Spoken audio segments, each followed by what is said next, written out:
কিয়ামতের ওই কঠিন ময়দানে 7 শ্রেণীর ব্যক্তিকে রব্বুল আলামিন তার আরশের নিচে ছায়া দিবেন। তার মধ্যে প্রথম শ্রেণীর ব্যক্তি হলো ইমামুন আদিল, যে ইনসাফের সাথে বিচার করে, যে জাস্টিস সমাজে সার্ভ করে, যে সুশাসন নিশ্চিত করে, ওই ইমামুন আদিল। আদিল শব্দটা বুঝছেন না? ইন্নাল্লাহা ইয়া'মুরু বিল আদল, পাইছেন? আদিল।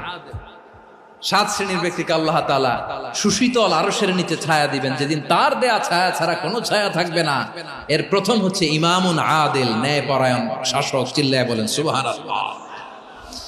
আবার বিশ্বনবী বললেন, ইন্নাল মুকসিতিনা ইনদাল্লাহি আলা মানাবিরা মিন নূর আন ইয়ামিনির রহমান। কিয়ামতের দিন যারা ন্যায় পরায়ণ হিসেবে আল্লাহর সামনে দাঁড়াবে, কিয়ামতের দিন রব্বুল আলামিন তার আরশের ডান দিকে ওই ন্যায় পরায়ণ লোকদের জন্য আরশের ডান দিকে একটা নূরের